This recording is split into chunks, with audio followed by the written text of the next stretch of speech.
empezar. Progress. Ok. Bueno, entonces ya en la presentación que os mandamos estaba un poco la justificación de esta sesión, ¿no? Y hay uno de los participantes, ahora en la pretertulia que hacemos un rato antes de empezar, pues preguntaba yo, ¿por qué habéis hecho esta sesión? Bueno, pues porque hay áreas del transporte, ¿no? El pesado, el de aviación y el marítimo, que evidentemente no son susceptibles de ser electrificados de ninguna manera a corto plazo, ¿no? Y a largo plazo seguramente tampoco. Y aparte hay un factor que yo creo que está ahí y que se dice relativamente poco, pero se dice que es esta insistencia de Alemania de no condenar a los motores de combustión más allá de un 2035. De hecho, la Unión Europea ya va retrasando un poco la entrada de los Euro 7 y este tipo de cosas, con la esperanza de que en 2035 puede haber una oferta de combustibles sintéticos que suplan combustible diésel normal, digamos, ¿no? Y eso, pues, bueno, está ahí. Yo no sé si es muy realista pensar en un futuro con los combustibles sintéticos, no tengo ni idea, pero esperanzas las hay, ¿no? Y entonces, claro, cuando Mariano nos dijo, oye, este tema es interesante, y nos brindó la posibilidad de este case study real, ¿no? Hola, amigo. Que son Bueno, pues nada, me interesa. Hola, que ya tengo un gobierno, parece. Sí, bueno, vamos a ver. Espera, A ver cómo... José María, muteate, por favor. No son las los jueces que digan no. A ver, un Es que segundo, un momento. Esto en Ha salido España. todo todas las asociaciones de todos los colores. en todos los colores. O sea Sí. que eso tiene que pensar. Vale. Silencio a todos. Perdona los fallos domésticos, Aitor. Pues bueno, cuando Mariano nos brindó esta posibilidad con esta cosa increíble que sucede en España, que es una joint venture entre Repsol y Aramco, ¿no? Para hacer una planta, no sé hasta qué punto, hasta qué escala, digamos, ¿no? Pero de fabricación de combustibles sintéticos que no son laboratorios, sino que es una planta con una inversión de no sé cuántos cientos de millones, no tengo ni idea, ya nos lo contarás, digamos, pues claro, un tema es interesante, ¿no? Pero claro, lo que comentábamos el día que nos vimos, ¿no, Aitor? Es, bueno, qué perspectivas de costes hay, qué cuellos de botellas hay, con quién se compite a la hora de utilizar recursos hídricos, de territorio, energéticos, etcétera, etcétera. Y por lo tanto, todos estos condicionantes, cómo sitúan el futuro de los combustibles sintéticos en unas determinadas hipótesis de coste, digamos, ¿no?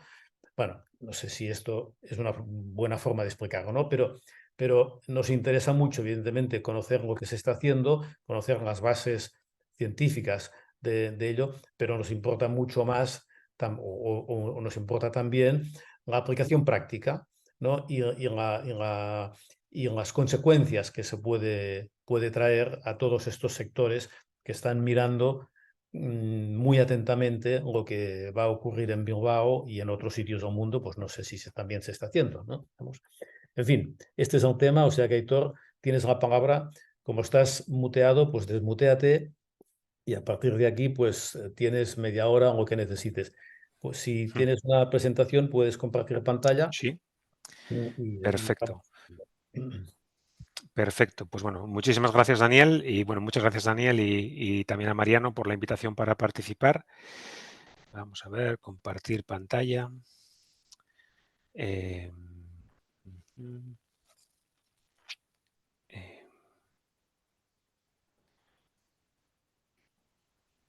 A ver que el zoom, la verdad es que no lo controlo. Ah, no, perdona, si vas con el cursor hacia Sí. abajo, se ¿Sí? te abrirán. Ah, vale. ¿Sí? Y entonces verás. Sí, pero... En verde en compartir pantalla. Compartir y ahora... Ya estás, ya. Exactamente. Vale, ¿se ve? Sí. La portada, ¿verdad? Vale, perfecto. Bueno, pues lo primero, muy buenas noches, bona nit, y gracias por la invitación para participar. Tengo que decir que esto para mí es una invitación y es un reto, ¿no? Porque participar en un foro y contar cosas ante gente que sabe mucho, pues siempre es un reto y y yo que soy ingeniero vocacional, pues además da la casualidad de que yo soy ingeniero vocacional, pero me he metido en un tema que realmente no era exactamente lo mío, porque yo he estado 20 años trabajando en el sector eléctrico y ahora pues me ha tocado en todo este tema de la evolución y la transición energética, pues estamos metiéndonos en muchas actividades. La del hidrógeno tiene muchísimo que ver con la electricidad y lo siguiente del hidrógeno son los e-fuels, que bueno, estoy muy fuera de mi zona de confort, pero lo bueno es que aprendiendo de todos estos temas técnicos, llevo 25 años y cada vez aprendo cosas nuevas y esto es lo que me da esta ilusión para seguir adelante, ¿no? Cada día con cosas más nuevas y más difíciles y más interesantes, porque tenemos un reto importantísimo por delante. Bueno, entiendo, Daniel, que yo lo cuento y luego hacemos preguntas al final o hacemos preguntas en el transcurso, como es un poco el mecanismo. No, siempre hacemos, o sea, tú tienes media hora que hablas tú, Perfecto. ¿no? Y Vale, después, perfecto. a partir de aquí, cada uno es libre de hacer la pregunta que quiera, sí. Vale, muy bien. Venga, pues vamos a ver si me ajusto a la media hora, porque yo también cuando empiezo a hablar a veces se me Bueno, escapa el ujú. tiempo. Esto viene, y primero por contextualizar un poco, ¿no? ¿Cómo llegamos a un proyecto de este tipo y a esta actividad?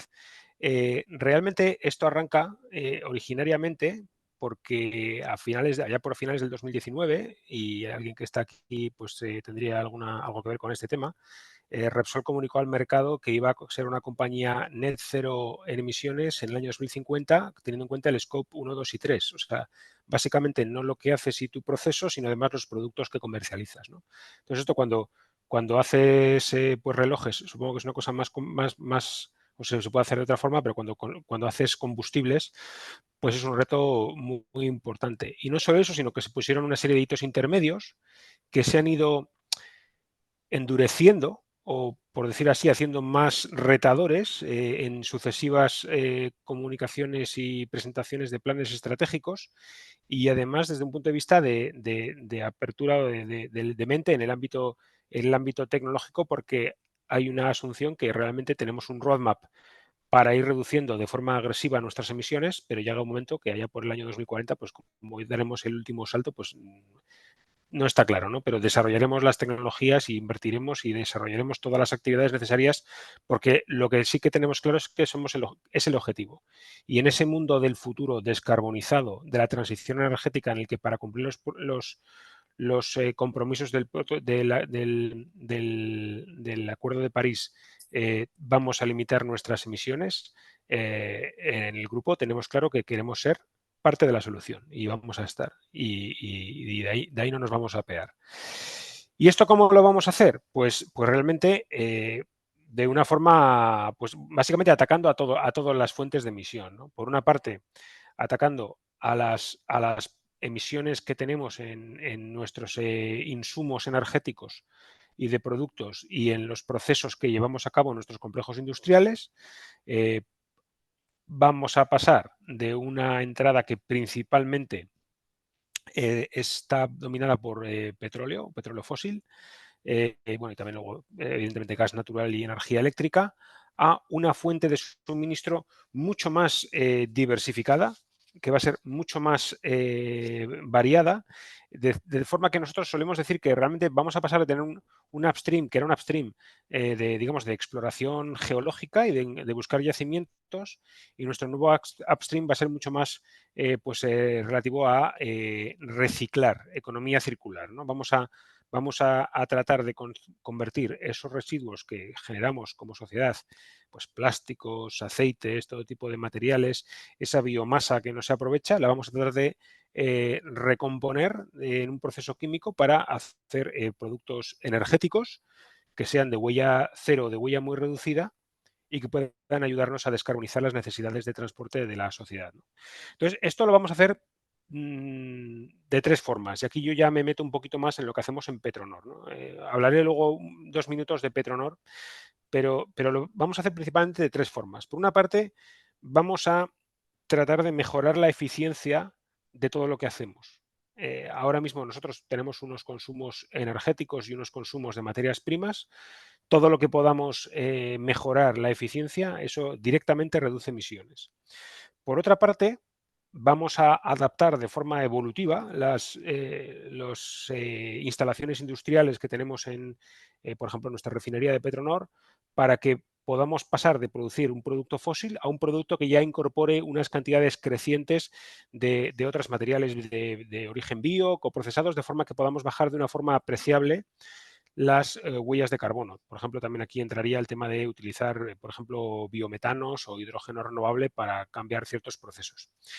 Y luego ya en un plazo más medio-largo, y hoy vamos a hablar de eso, vamos a poner en el mercado nuevos productos y soluciones que sean completamente descarbonizadas, como por ejemplo pueden ser el hidrógeno renovable, los combustibles sintéticos o bueno, otros elementos, ¿no? Vamos a ir a eso. Y en este caso, nosotros como Petronor, y por dar una pincelada, Petronor es parte del grupo Repsol, es una de las mayores refinerías de Europa Occidental. Pues tenemos 1.000 empleados directos, 6.000 indirectos, procesamos como 12 millones de toneladas de crudo al año, eso son como 220.000 barriles al día. Y por otra parte tenemos un peso muy grande, muy grande en nuestro entorno regional, ¿no? Pues somos el 40% del tráfico del puerto de Bilbao, el 10% del PIB de la región de Vizcaya, en cuanto a contribución fiscal. Y bueno, pues eso hace que realmente, como suele decir nuestro presidente, si a Petronor le va bien, a Vizcaya le va bien, ¿no? Al País Vasco le va bien. Pero es que eso también crea una gran responsabilidad, ¿no?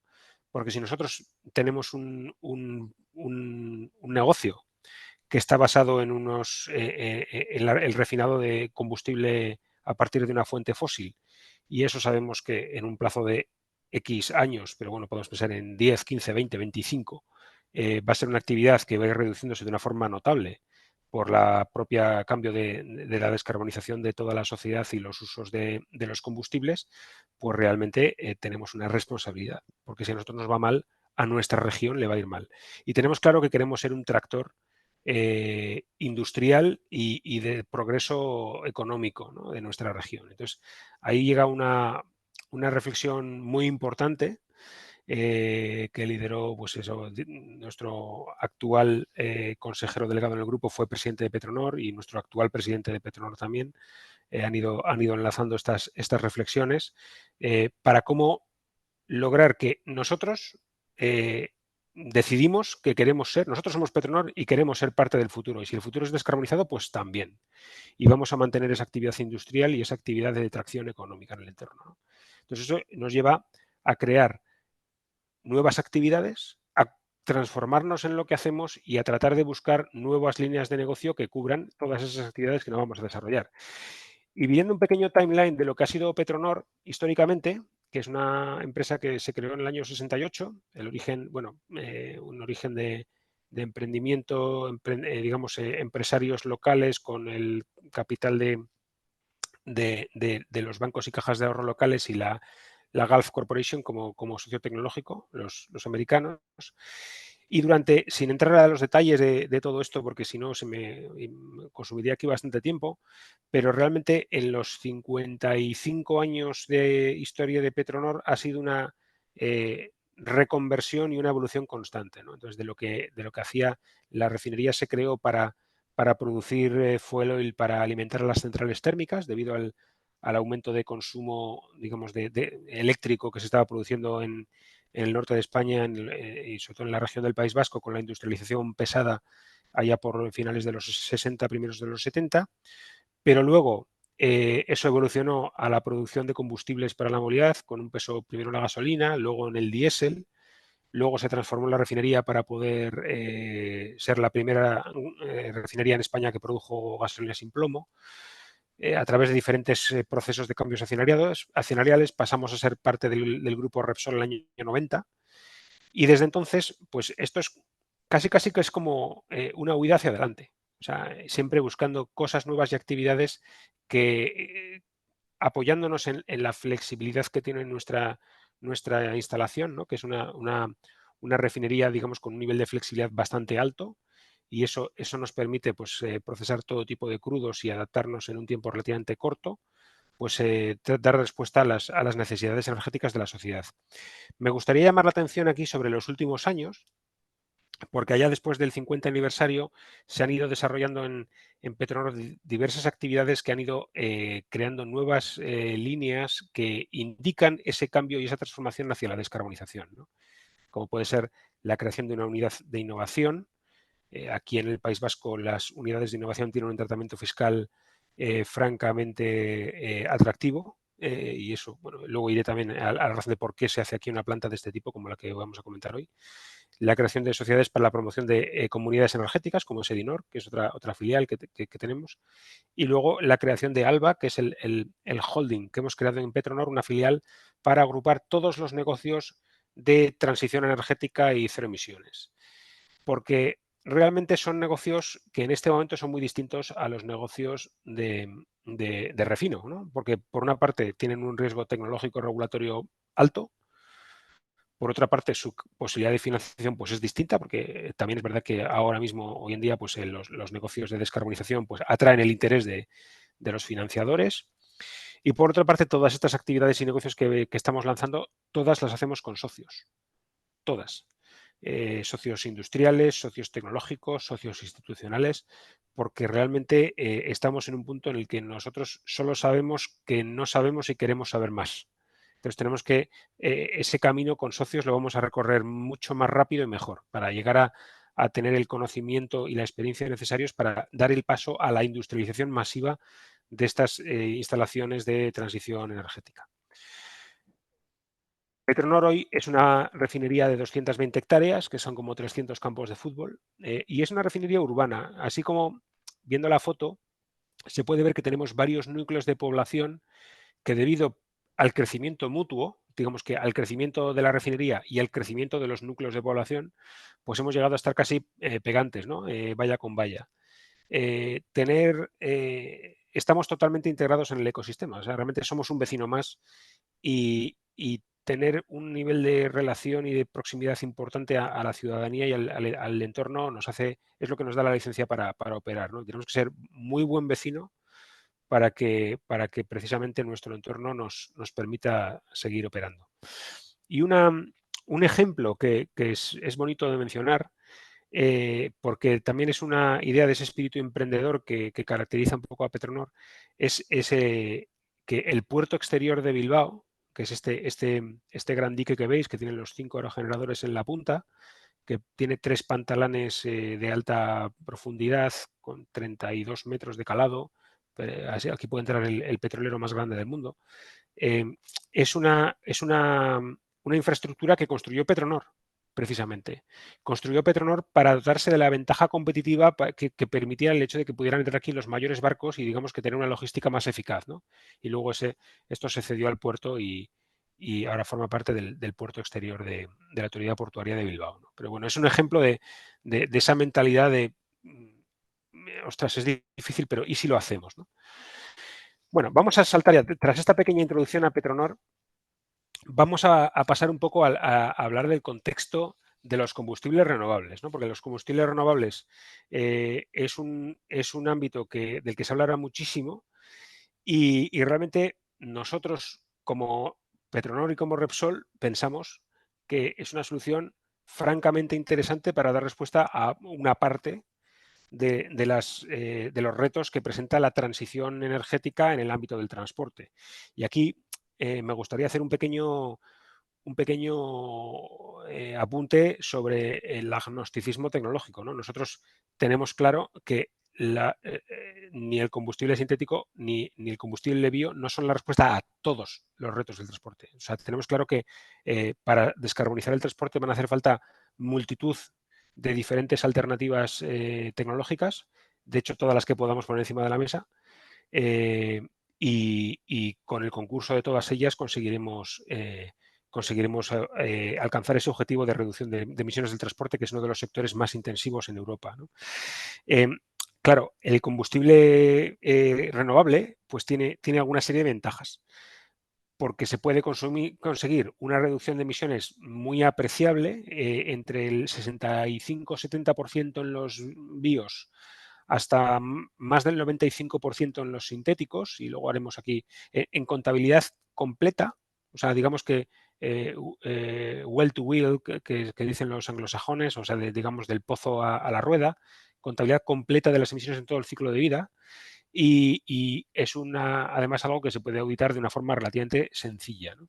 Y es totalmente compatible con las flotas actuales de vehículos ligeros, pesados, barcos y aviones, y con las infraestructuras logísticas de distribución y suministro existentes, ¿no?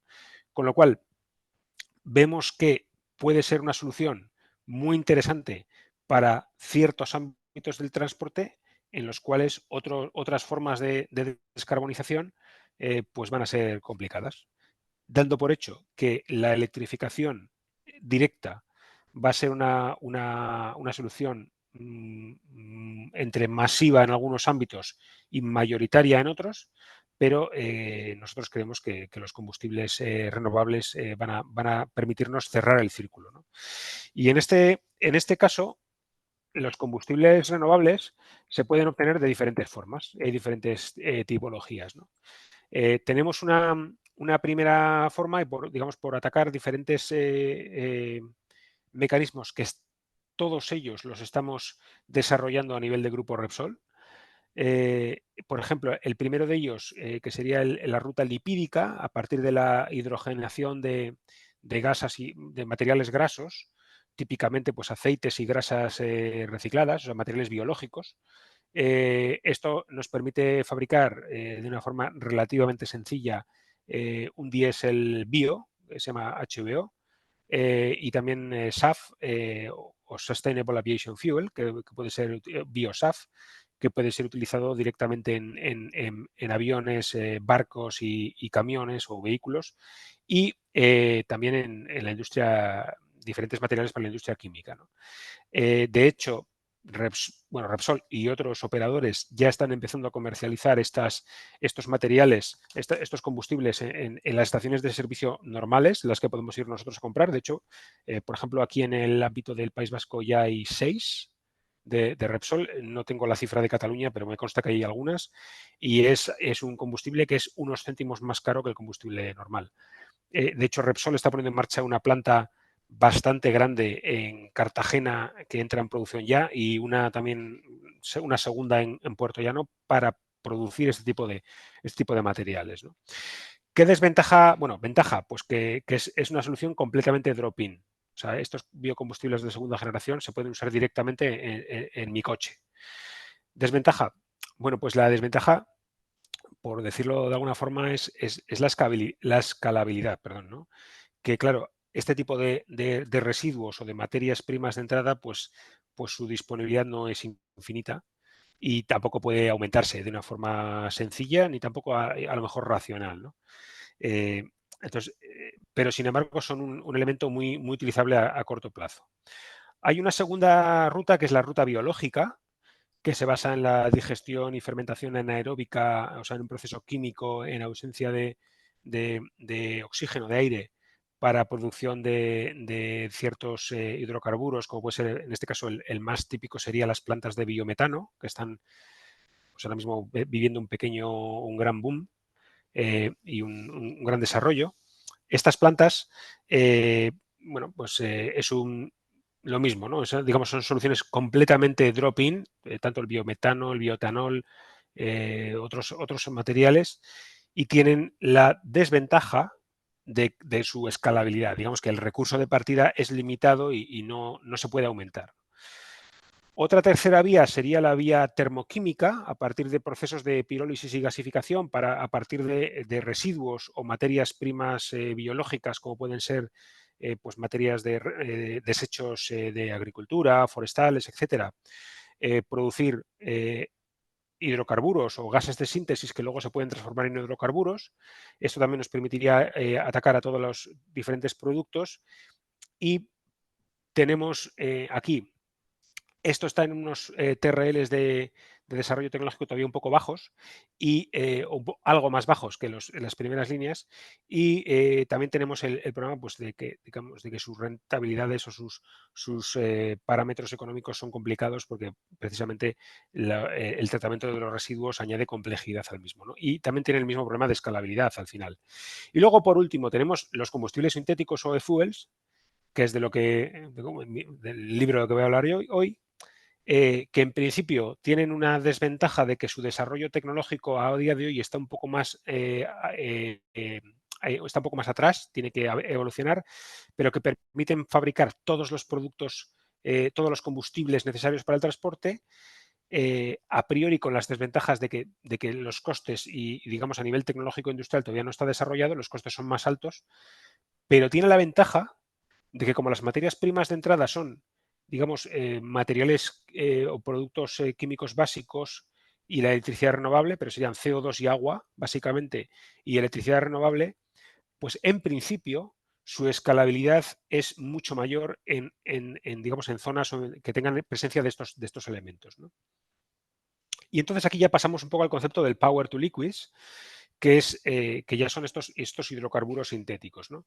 Son a partir de una fuente de CO2, que puede ser una fuente de captura de un emisor industrial, por ejemplo, o una captura directa del aire en el futuro, y a partir de hidrógeno renovable fabricado a partir de electrólisis u otro proceso que permitiera hacer hidrógeno renovable, y mediante diferentes procesos químicos, pues obtención de diferentes elementos, como podrían ser pues, amoníaco, ¿no? Mediante el ciclo Haber-Bosch, o metanol y a partir de metanol gasolina, o como vamos a hacer nosotros en nuestra planta, a partir de un mecanismo de reverse water gas shift y Fischer-Tropsch, pues producir gasolina, queroseno, diésel. Nosotros vamos a producir queroseno y diésel en nuestra planta piloto, ¿vale? En concreto, estos combustibles se denominan en la literatura y en la regulación ahora mismo RFNBOs, Renewable Fuels of Non-Biological Origin, para diferenciar precisamente que su fuente de, digamos, de origen no es biológica, no se crean a partir de materia prima orgánica, con lo cual eso da una idea de que en principio su posible escalabilidad es diferente, ¿no? de otro factor. Bueno, aquí tenemos este pequeño gráfico que indica un poco cuál sería el ciclo, ¿no? Nosotros podríamos, a partir de electricidad renovable y a partir de electrólisis, capturando CO2, podríamos hacer un ciclo cerrado de carbono en la atmósfera, utilizando el carbono contenido actualmente en la biosfera, o sea, sin añadir ni restar carbono a esa cantidad total que existe en la biosfera, y podríamos tener un ciclo cerrado, pues, digamos, similar o equivalente al ciclo cerrado del agua, ¿no? en la biosfera. Aquí solamente apuntar que realmente, en la realidad, la huella de carbono o el rendimiento nunca es el 100%, nunca puede ser el 100%. ¿Por qué? Y siendo, digamos, desde un punto de vista de honestidad técnica, lo vamos a entender muy fácil, ¿no?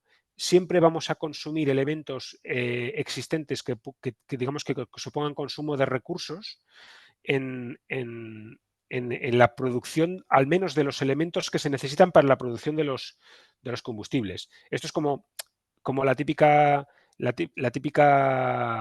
cuenta de decir, bueno, un panel fotovoltaico genera energía renovable, pero es que para fabricar el panel has consumido recursos que han generado huella, ¿no? Con lo cual tú amortizas esa huella en toda la producción de toda la vida del panel. Pues en este caso es lo mismo. Llegamos a huellas, a reducciones del 90x%, 90 y muchos por ciento, pero no se puede llegar a una huella 100. Casualmente, bueno, aquí tengo que meter la cuña, pero a nivel regulatorio en Europa, cuando se contemplan las emisiones de la movilidad eléctrica, se cuenta que la batería no tiene ninguna emisión en su producción, con lo cual tampoco, realmente tenemos que ser honestos y hacer el análisis completo en todo el ciclo, ¿no? Porque si no, pues estamos haciendo un poco de trampas al solitario, ¿no? Entonces, en cuanto a las características principales de estos combustibles sintéticos, bueno, pues tienen un potencial de descarbonización muy importante, mayor que el de los combustibles bio, típicamente mayor que el 90-95% de reducción. Tienen la misma compatibilidad con las flotas existentes. Se puede además fabricar una serie de productos muy distintos. Se pueden fabricar desde nafta, lubricante, metano, diésel, queroseno, gasolinas, metanol, todo tipo de materiales. En principio, la escalabilidad es alta, evidentemente, porque partimos de elementos básicos. Siempre todo se ha dicho, que tengamos agua suficiente, CO2 suficiente y electricidad renovable suficiente, lo cual también es mucho decir. Y es un elemento, digamos, se anticipa que va a ser un elemento de desarrollo muy, muy, muy importante de las fuentes de energía renovables, ¿no? Porque realmente, así como yo que tengo un perfil y un background eléctrico, ¿no? Nuestro problema, y eso que ahora mismo con las centrales de bombeo reversibles y las baterías que vienen y tal, pues parece que empieza a haber algunas pequeñas alternativas para poder almacenar. El problema que tenemos es que la energía eléctrica no se puede almacenar de forma sencilla. Y gracias a estos elementos, estos combustibles, podríamos generar almacenamientos de escala relevante a nivel de, digamos, de dimensión energética, almacenamientos interestacionales, digamos, producir en verano para consumir en invierno, etcétera, etcétera, producir en una punta del mundo para consumir en la otra, que digamos que permitirían optimizar ese aprovechamiento del recurso renovable allá donde fuera abundante y barato, ¿no? En cuanto a las tecnologías implicadas en todo esto, bueno, realmente nosotros vamos a construir una planta que va a producir a partir de la concatenación de las unidades Reverse Water Gas Shift y Fischer-Tropsch, queroseno y diésel. Tenemos un electrolizador que evidentemente tiene un nivel de desarrollo tecnológico, el electrolizador es alcalino y tiene ya un nivel de desarrollo tecnológico más maduro, pero el elemento aquí más, digamos, que está un poco más necesario de evolucionar es el Reverse Water Gas Shift, que es una planta en la que vamos a partir del CO2 capturado, vamos a reducirlo, vamos a convertirlo en el CO2, el dióxido de carbono, lo vamos a convertir en monóxido de carbono y con una mezcla con hidrógeno, ese syngas luego en la planta Fischer-Tropsch, que ya es una tecnología madura y utilizada habitualmente en industria química, pues le haremos un upgrading para alargar las cadenas de carbono y poder producir otros hidrocarburos.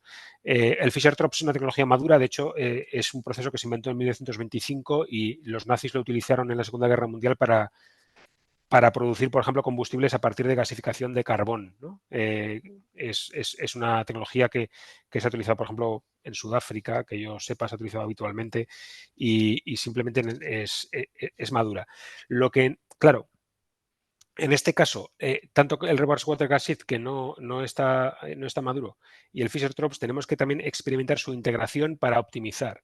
Al final, la producción de combustibles es un negocio de volumen masivo y de optimización y de conseguir ser una planta que sea el 1% más eficaz que otra, ¿no? Entonces, sí tenemos que ver todas las posibles optimizaciones de huella, flujos, materia, calor, diferentes almacenamientos intermedios, o sea, todo lo que nos permita optimizar ese escalonamiento de la planta para diseñar una planta futura, si Dios quiere, una planta de escala industrial que esté optimizada, porque eso es lo que realmente, para eso hacemos este ejercicio, ¿no? En cuanto a, bueno, aquí podemos ver un poco los diferentes TRLs, como os decía, el que está más bajo es el del Reverse Water Gas Shift. En cuanto a elementos de coste, y como decía Daniel, pues bueno, aquí me voy a mojar. Todavía no tenemos la planta construida en operación, pero bueno, nosotros tenemos nuestras estimaciones bastante detalladas y si me hacéis la pregunta del millón, es decir, bueno, bueno, primero, ¿cuánto cuesta la planta? Y ¿cuánto cuesta la planta? Os lo digo luego. Pero, ¿y cuánto va a costar el combustible? ¿No? Pues el combustible, teniendo en cuenta que en la planta vamos a producir solamente 50 barriles al día, como aproximadamente 2 toneladas al día, es una cantidad muy pequeña, simplemente para pruebas, validación del proceso industrial, la tecnología y también para pruebas de aceptación y validación en diferentes fabricantes de motores y digamos, clientes de logística y movilidad que quieren hacer pruebas. El objetivo no es el volumen y por tanto no es el coste, pero para que os hagáis una idea, el coste unitario del combustible que vamos a sacar de aquí estará entre los 10 y los 20 euros el litro. O sea, es una planta puramente piloto, ¿no?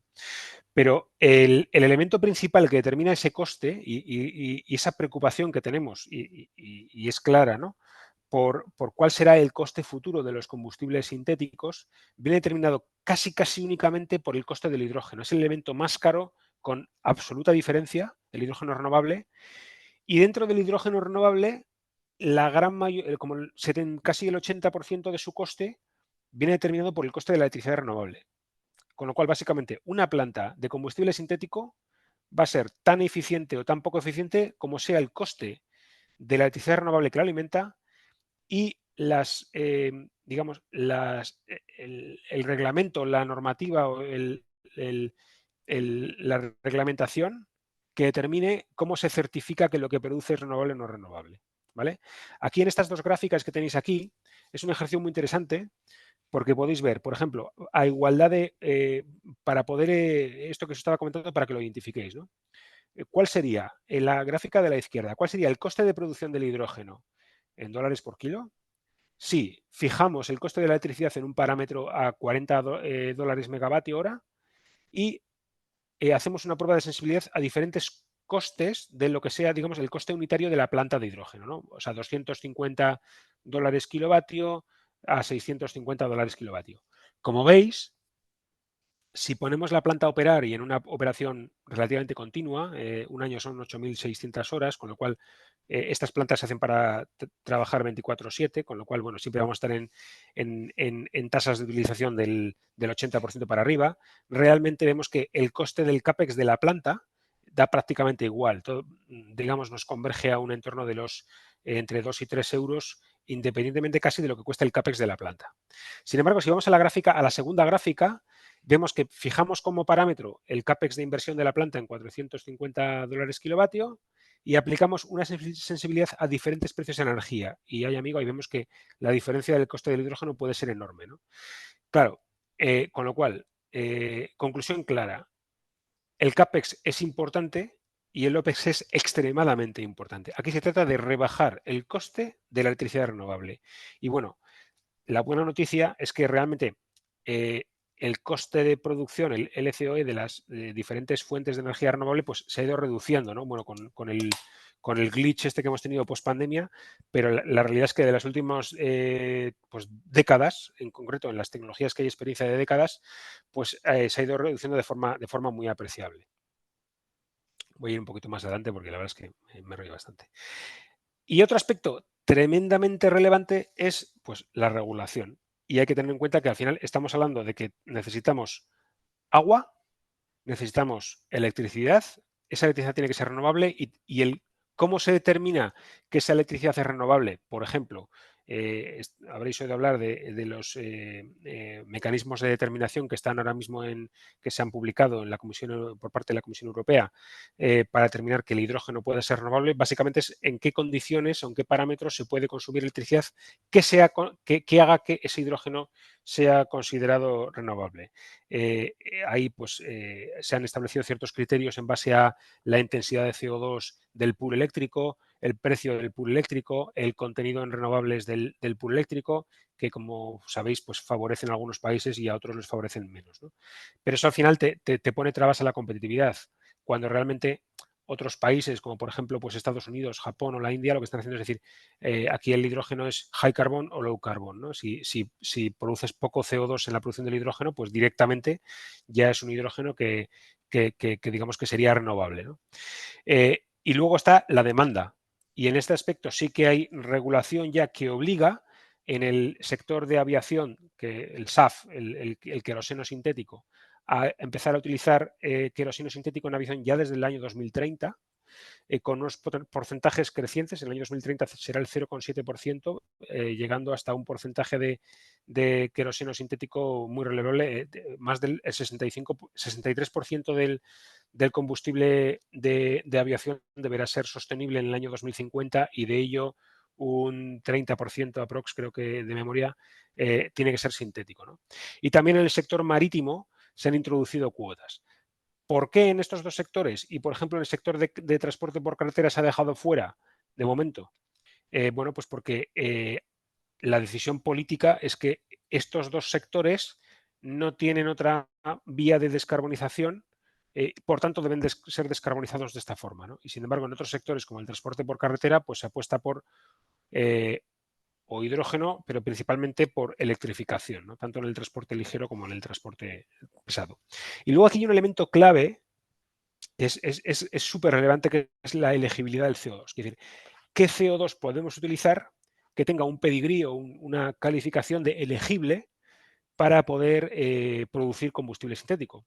Claro, este CO2, si lo utilizo, por ejemplo, capturado de una refinería que está produciendo combustible fósil, bueno, pues la legislación europea propone ahora mismo pues, que esto que no sea válido, ¿no? Porque realmente lo que estás haciendo es ayudar a la refinería. Si es de otra industria que tiene unas emisiones de CO2 que son más difíciles de abatir, vamos a poner un ejemplo muy claro aquí, por ejemplo, el sector del cemento, que tenemos que en el tueste el sector de cemento tiene unas emisiones que son de proceso, porque al tostar la caliza para producir la calcita, se emite CO2 que estaba en la caliza. Y estas emisiones pues no se pueden evitar, es decir, se pueden capturar y tal, pero es una parte del proceso, ¿no? Con lo cual, ahora mismo la Comisión Europea permite o dice en su regulación que va a permitir utilizar esta fuente de carbono de CO2 hasta el año 2041. Entonces, diferentes sectores industriales van a tener diferente fecha de elegibilidad. Esto genera problemas porque, claro, si yo voy a poder utilizar un CO2 hasta el año 2036 en un sector o hasta el año 2041 en el cemento, por ejemplo, claro, si de cara de aquí al año 2041 quedan 18 años, si yo hago una planta ahora y la pongo en marcha dentro de 2 o 3 años y me quedan 15, pues probablemente no pueda amortizar, ¿no?, esa planta, ¿no? Entonces, esto es un aspecto en el que en Europa probablemente nos estamos pegando un tiro en el pie. Pero bueno, tampoco voy a ir hacia adelante. Entonces, como elemento aquí, bueno, pues en nuestra visión, que está compartida por numerosas fuentes en la literatura, pues vamos a necesitar del concurso de todos los mecanismos, incluido el cambio modal, o sea, que usemos más la bicicleta, más la videoconferencia y más el caminar. Por supuesto, electrificación, la mejora de la eficiencia, pero va a haber una contribución relevante, va a ser necesaria una contribución relevante de los combustibles sintéticos y los bios para poder llegar a una descarbonización completa del transporte, ¿no? Y también aquí, como resumen, pues realmente tenemos una dependencia muy importante de la regulación, porque así como hay una dependencia tecnológica, por ejemplo, en lo que permite la tecnología para producir electricidad renovable o producir hidrógeno, o estos procesos de reverse water gas shift y Fischer-Tropsch que tenemos que optimizar y alinear para poder escalarlos, realmente si no se te permite usar el CO2 o si se te permite o puedes utilizar el hidrógeno de cierto tipo, es renovable o no es renovable, pues eso va a tener consideraciones en realmente dónde se puede fabricar este producto, qué mercados se desarrollan para fabricarlo y, digamos, dónde radica al final la competitividad industrial de este sector, ¿no? Claro, en este caso, nosotros en Europa estamos creando el mercado, porque hemos puesto obligaciones, por ejemplo, para que el SAF, el combustible de aviación, tenga que ser sintético en una parte importante. También el sector marítimo.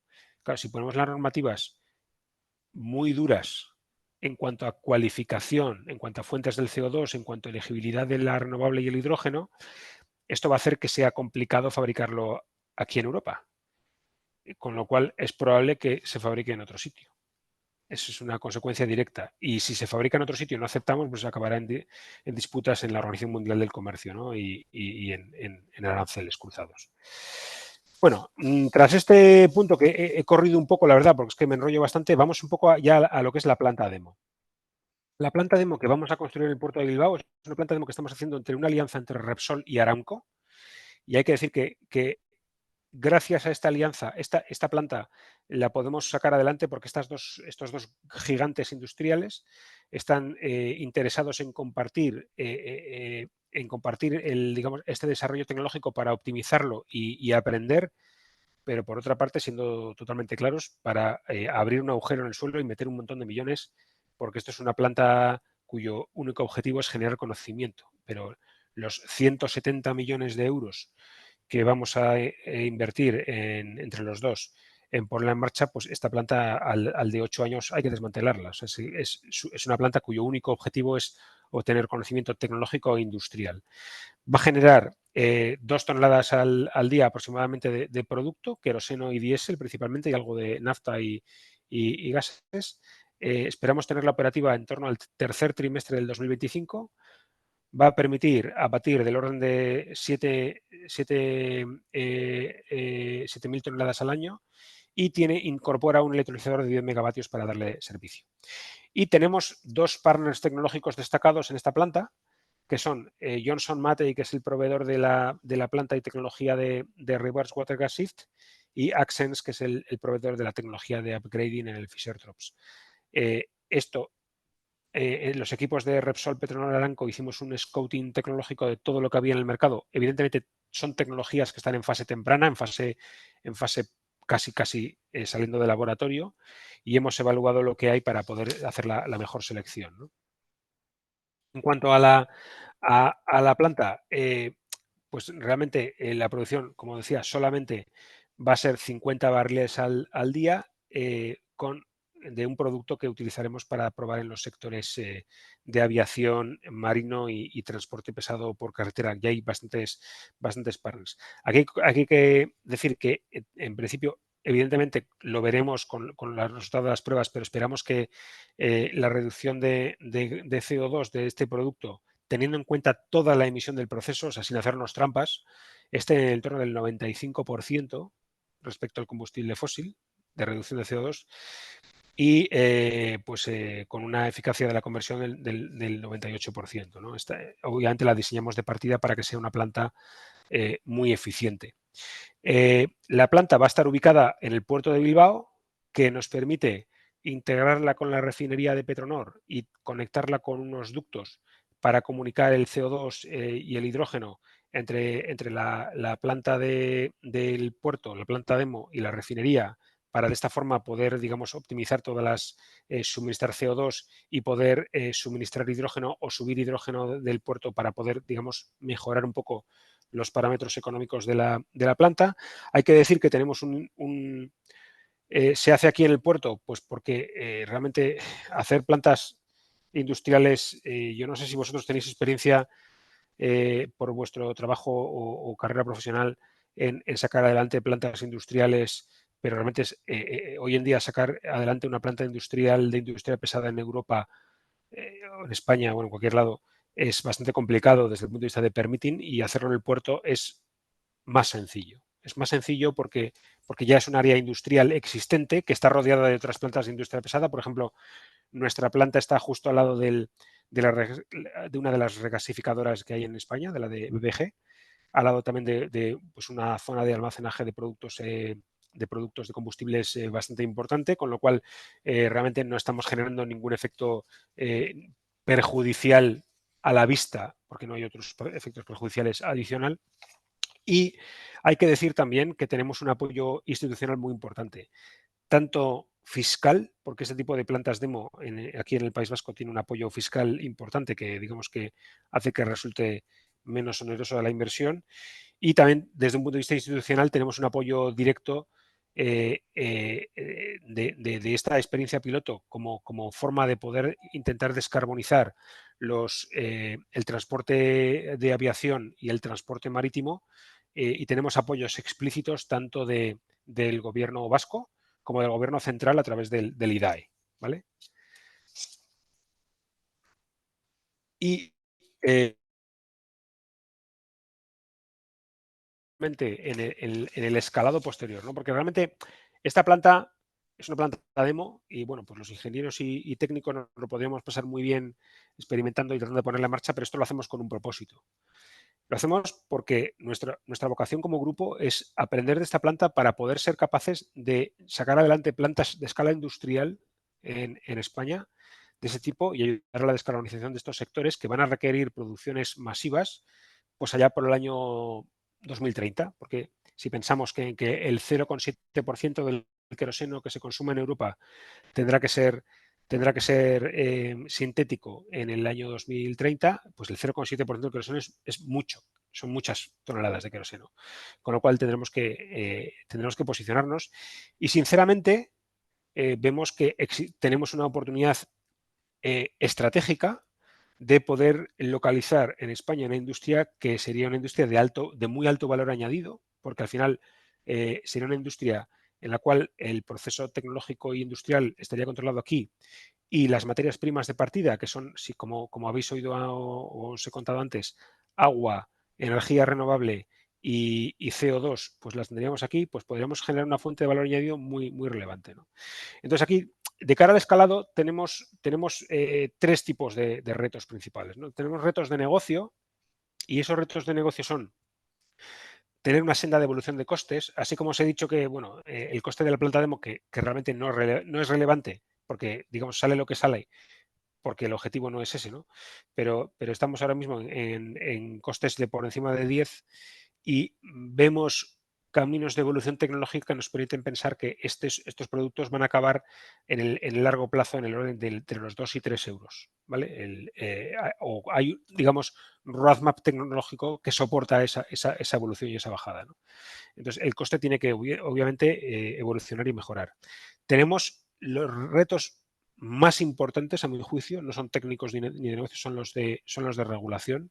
Son el marco regulatorio que nos va a permitir determinar cómo se calculan las emisiones, cómo se, digamos, certifica el hidrógeno y qué CO2 es elegible. Eso es lo que va a determinar si en Europa acaba habiendo muchas plantas de producción de combustible sintético o ninguna, realmente, ¿no? Y obviamente la integración en los complejos industriales. Las refinerías que existen, y como sabéis en Europa hay bastantes refinerías, cada vez hay menos, se van cerrando, pero hay una cosa que es cierta, que es que este tipo de plantas industriales, como una planta, por ejemplo, para producir combustibles sintéticos de escala industrial, tendría unas sinergias claras de si la hiciéramos, en vez de hacerla greenfield a partir de cero, si la hiciéramos a partir de un complejo industrial de refinado existente, porque podríamos reciclar unidades y digamos, ciertas partes del complejo, con lo cual pues, hay un potencial ahí que podemos explorar, ¿no? En cuanto a las tecnologías existentes, pues evidentemente hay que mejorar la eficiencia y de la integración de la parte de reverse water gas shift y upgrading posterior. Es necesario mejorar al máximo todo lo que se pueda la eficiencia de la producción del hidrógeno. Ahora mismo los electrolizadores, nosotros hemos puesto en marcha nuestro primer electrolizador renovable hace unas semanas, y los electrolizadores de tecnología alcalina tienen una eficiencia de proceso del orden del 60 y algo %. Es necesario aumentar esto porque, como he dicho antes, el mayor coste de todo, el mayor coste es el coste eléctrico. Y mira, y aquí también es preciso, digamos, ir evolucionando el tema de la captura del CO2, ¿no? El CO2 capturado de fuentes industriales concentradas, de fuentes, digamos, de concentradas que estén más allá del 50% de concentración de CO2, pues podemos estar hablando, por poner un número encima de la mesa, de que esto tenga un coste de, por decir algo, entre 50 y $100 la tonelada, la captura, ¿no?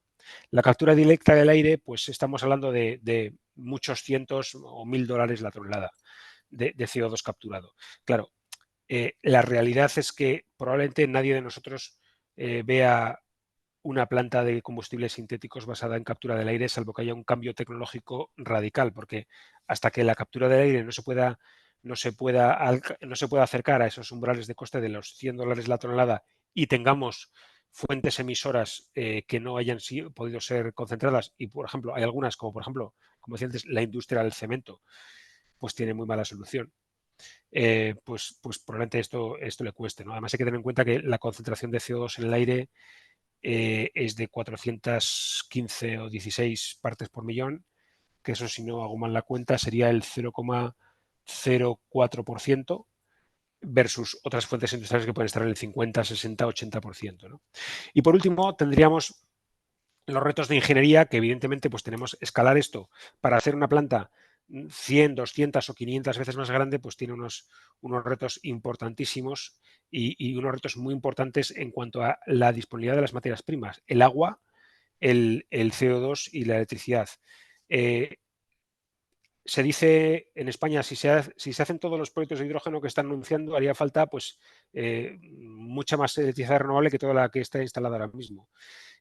Para que os hagáis una idea, una planta de producción de combustible sintético viene a consumir como 50 veces más agua que la misma planta de combustible fósil, ¿vale? en dos usos principalmente, en refrigeración, que tiene una escala muchísimo mayor, y en lo que es como materia prima para la producción de hidrógeno. Entonces, esto hace que aquí hay un camino, una necesidad imperiosa de mejorar la eficiencia de estas plantas en cuanto a uso del agua.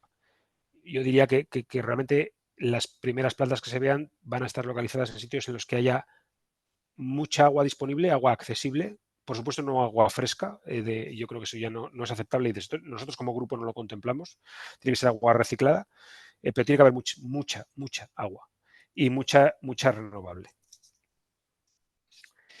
Y ya para ir terminando, en cuanto a oportunidades, bueno, pues evidentemente la regulación y el plan ReFuelEU con las obligaciones del queroseno nos abre un mercado, o sea, va a haber un mercado en el año 2030. Esto se puede utilizar en los aviones que volamos hoy.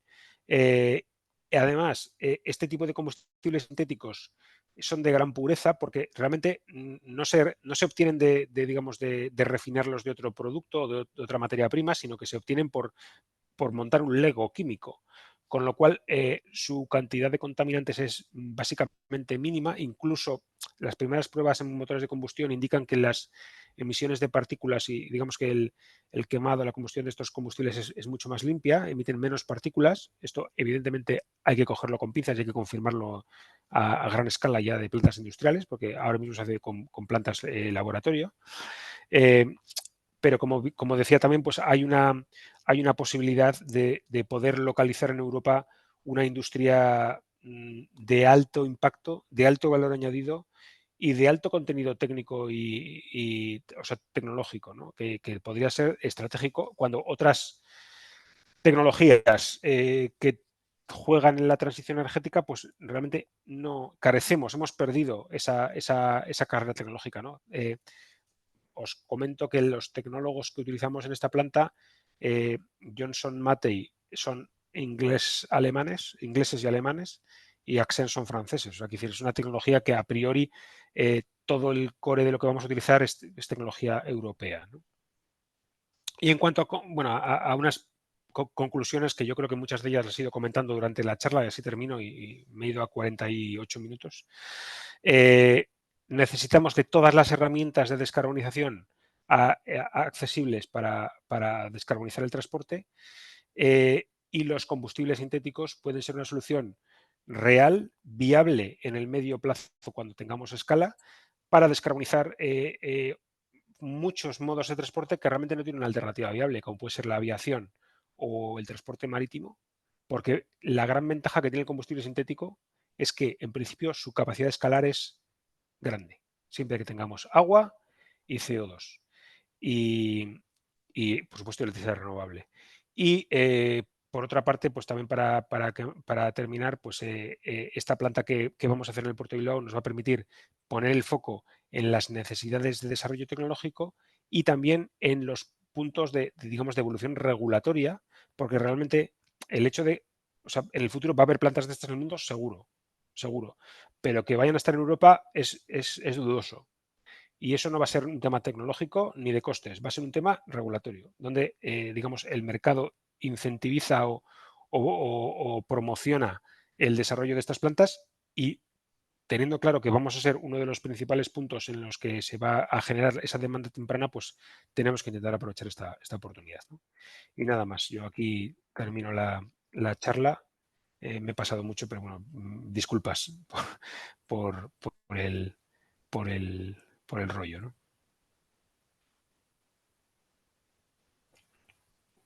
Vale. Bueno, pues vamos a empezar. Ya hay una palabra pedida de Jordi Ambariachet, o sea que vamos a empezar por él. Y yo después, si no hay una avalancha de palabras, le pediría a Mariano que nos haga alguna consideración previa a las otras palabras. En fin, empezamos por Jordi. Adelante. Hola, buenas noches. ¿Qué tal? Mire, justamente soy un investigador de UPC, pero que estoy en Dinamarca, exactamente investigando para el desarrollo de los electrolizadores SOEC ¿Mm? y, y precisamente para Power2X. Sí. Entonces, bueno, me ha llamado mucho la atención, ¿no? Que apareciese por ahí un SOEC y, y bueno, ya sé que la mitad de las preguntas no se pueden acabar de formular porque primero no está hecho aún, ¿no? Y segundo, bueno, es una iniciativa privada. Pero la pregunta que yo haría es, eh, en cuanto al SOEC, ¿lo emplearán únicamente para generar hidrógeno o también el syngas directamente?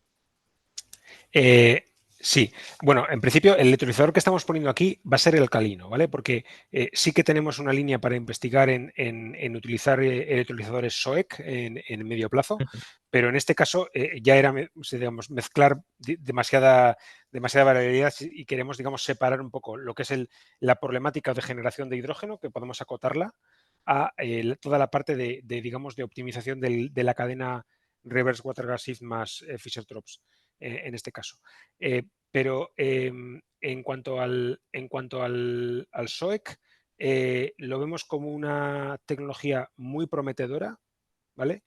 Para el entorno de 2030, probablemente, en cuanto a nuestros usos industriales de gran escala. Estamos hablando. Nuestros primeros electrolizadores van a ser alcalinos, están siendo alcalinos, pero necesitamos imperiosamente subir ese rendimiento. Entonces, el alcalino no tiene su evolución es incremental y no va a llegar a pasar del 70 y tenemos que dar ese salto con el SOEC y ahí pues vamos a evaluar diferentes posibilidades. Es una de las claves realmente de que los electrolizadores puedan digamos, ganar en escala y en aplicaciones, porque sabrás perfectamente que el coste del hidrógeno en algunos sectores que son intensivos en consumo de hidrógeno, como puede ser fertilizante, pues el coste del hidrógeno renovable es prohibitivo, ¿no? para la aplicación y es un poco la bala de plata que tiene el desarrollo tecnológico para tratar de reducir ese coste. Entonces, por cierto, el electrolizador está colocalizado con la planta, o sea, el electrolizador y planta están juntos y lo que pasa es que tenemos un hidroducto desde la planta hasta la refinería, porque como la planta va a estar arrancando y parando todo el rato, es decir, arrancando, cambiando proceso, cambiando catalizador, cambiando parámetros, volviendo a arrancar, y el electrolizador necesitamos que funcione todo el rato por un tema puramente económico, porque es un dineral lo que cuesta el electrolizador y no lo podemos tener parado, ¿no? Y como nosotros, Petronor es el mayor consumidor de hidrógeno del norte de España, consumimos el equivalente a 400 y pico megavatios de electrólisis de 24/7, con lo cual todo el hidrógeno que sobre nos hace falta. Entonces nos lo traemos para la refinería. Muchas gracias. Bajo la mano. Xavier. Sí, dos cosas. Oye, en primer lugar, felicidades. Ha sido una gran lección técnica sobre todo y de reflexión sobre todo el mundo energético, ¿no? Pero tengo dos interrogantes. En términos de eficiencia, una unidad de energía de un fuel, por el camino, ¿cuánta hemos perdido? Es decir, Sí. ¿cuánta energía hemos utilizado para llegar ahí, ¿no? Esto es un tema muy importante, ¿no? Porque ya estamos bastante escaldados de los motores térmicos, de los combustibles fósiles tradicionales, incluso del hidrógeno.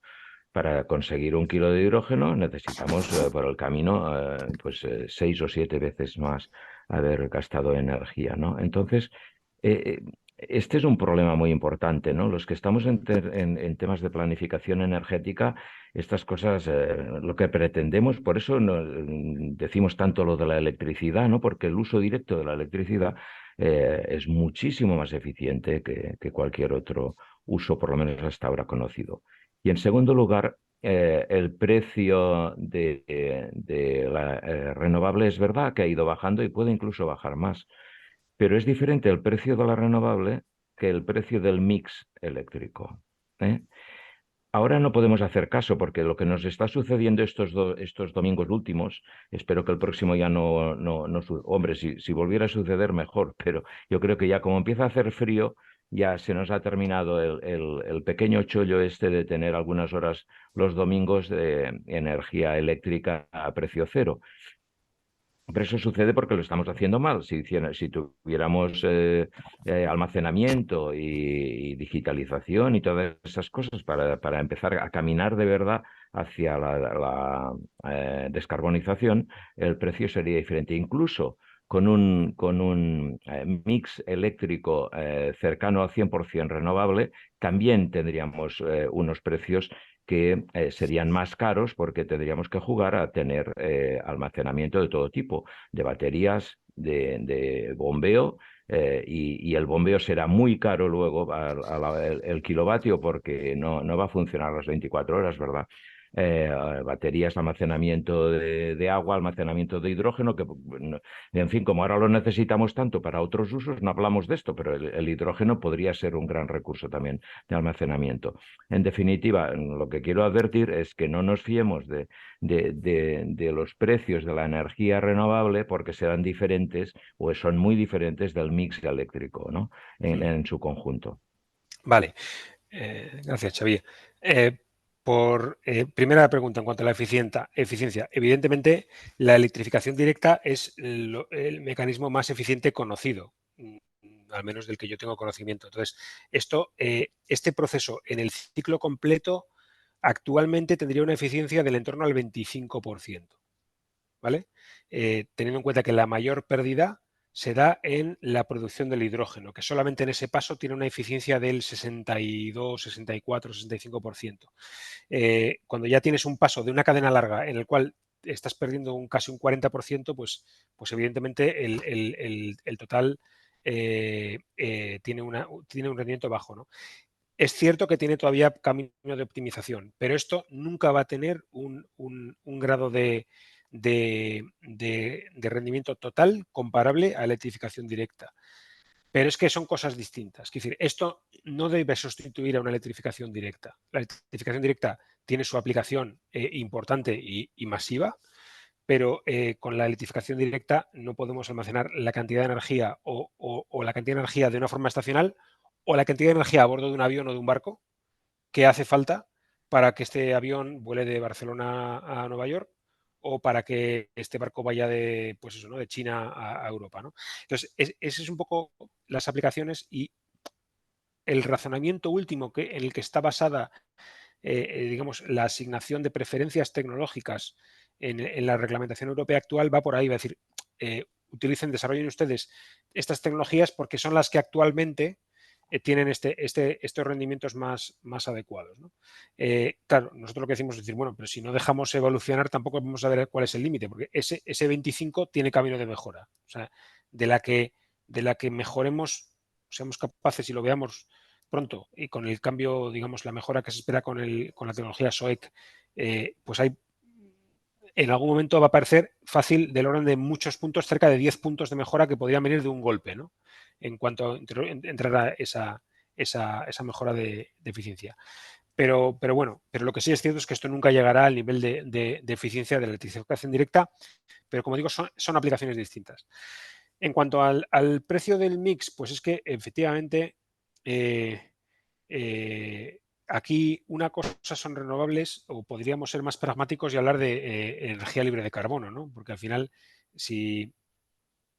que de hecho es un poco lo que ha negociado Francia, ¿no? Y Francia y Suecia se han beneficiado de decir, bueno, si nuestro mix de pool tiene un contenido de carbono menor a un umbral, pues todo lo que enchufes a ese pool automáticamente es hidrógeno renovable. Y decir, bueno, pues oye, es cierto, ¿no?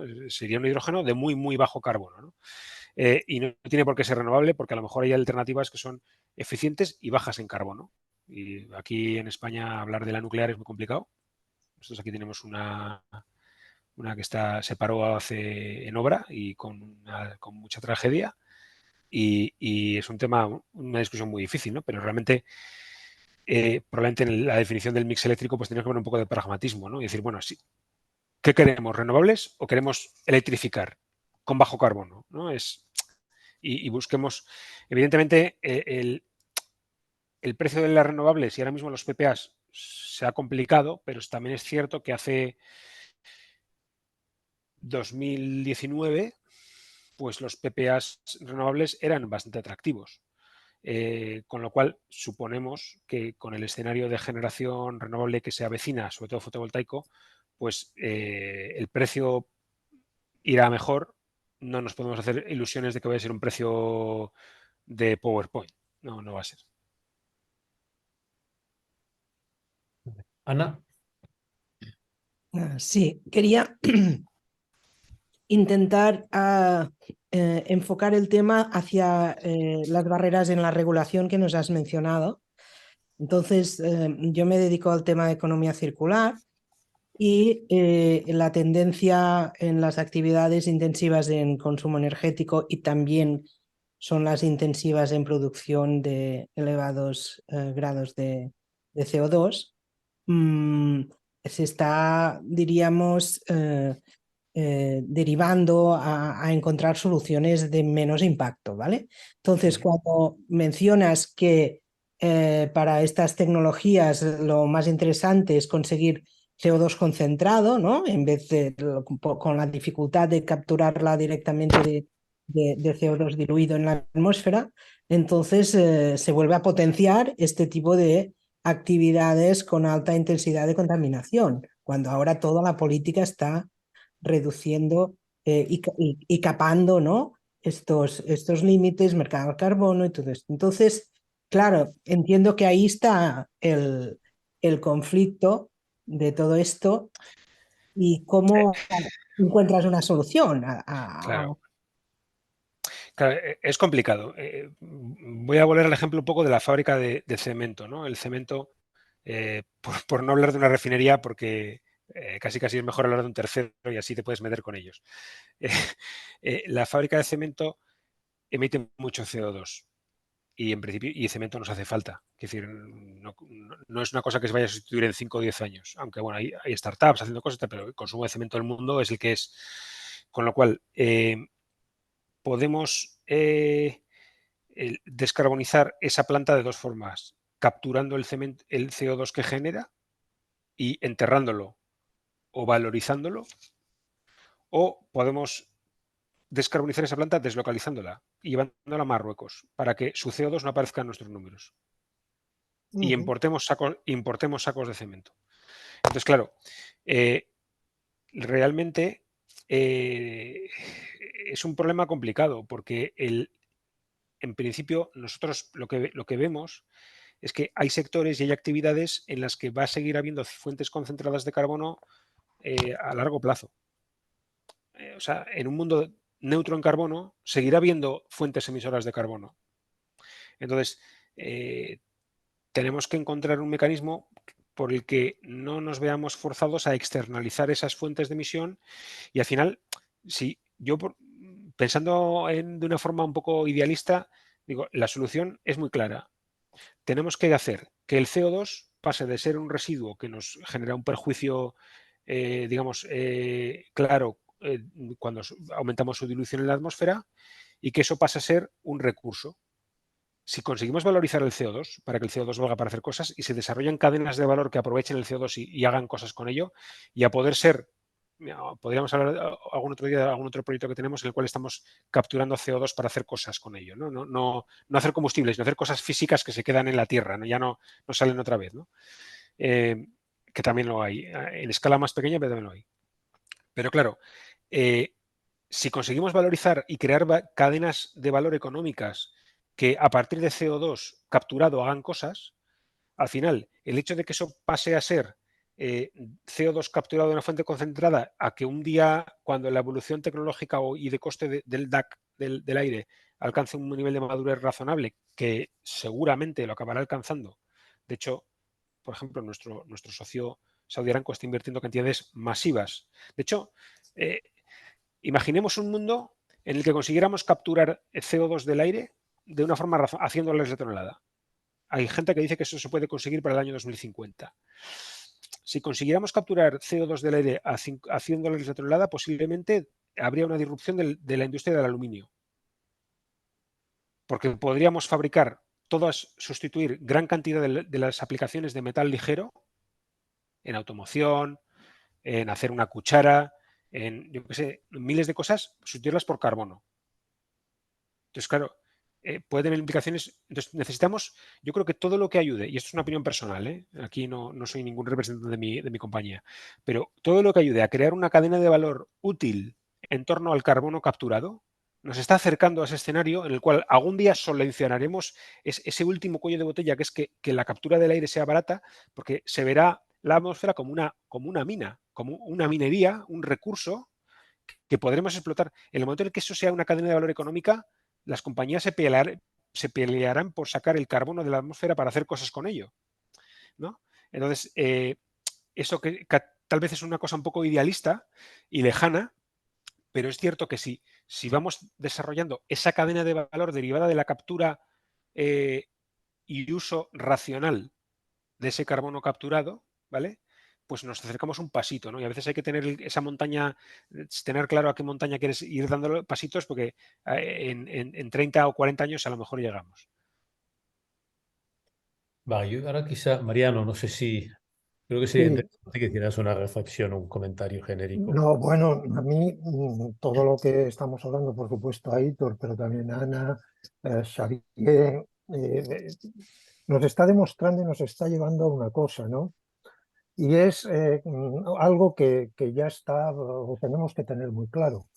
Con la tecnología que tenemos en el mercado en estos momentos, no llegamos a descarbonizar ni de lejos, digamos, nuestra atmósfera ni el modelo energético.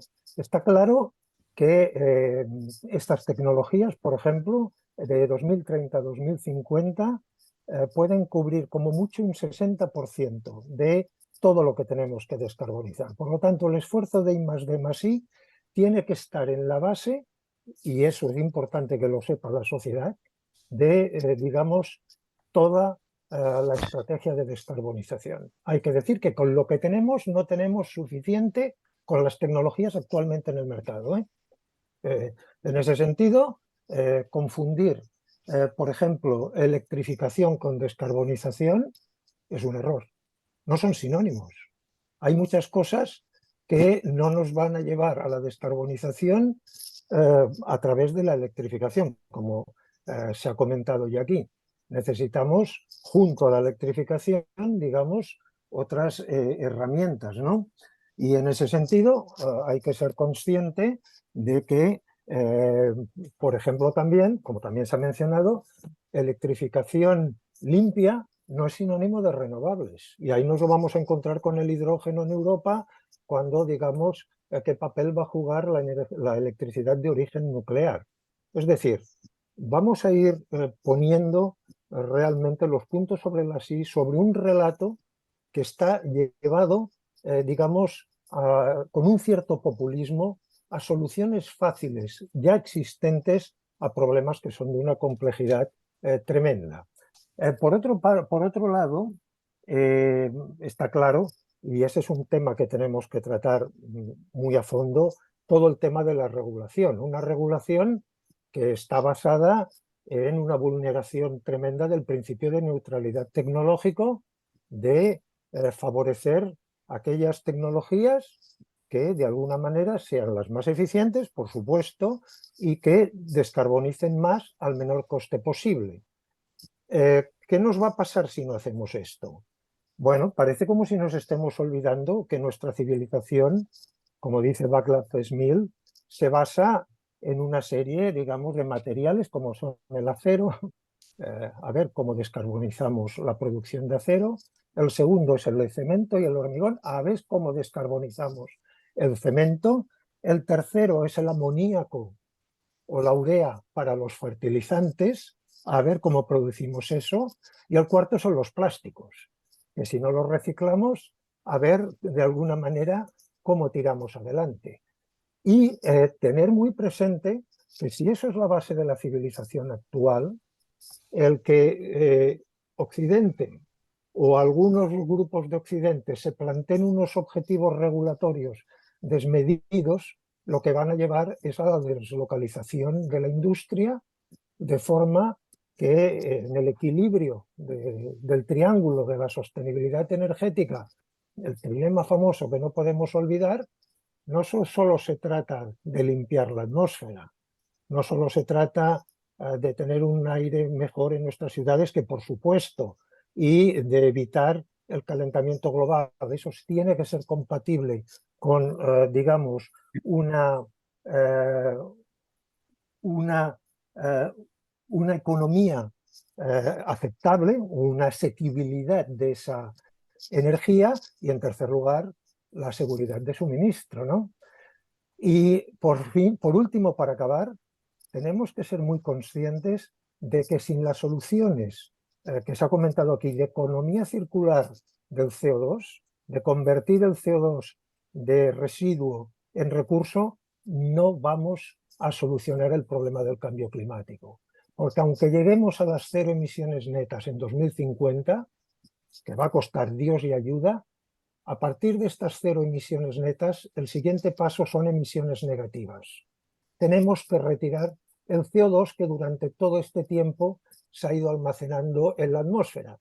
Por lo tanto, la reflexión tiene que plantearse de la descarbonización y, de alguna manera, de todo lo que denominamos la transición energética en estos términos de complejidad que estamos abordando con un nivel que yo creo que es el adecuado, aunque nos pueda separar del electorado y del votante, pero no es nuestro problema ese, porque de otra manera estamos llevando las cosas, digamos, a una simplificación excesiva y que, por otro lado, no nos conduce a abordar correctamente el problema que todos los que estamos aquí queremos solucionar, ¿no?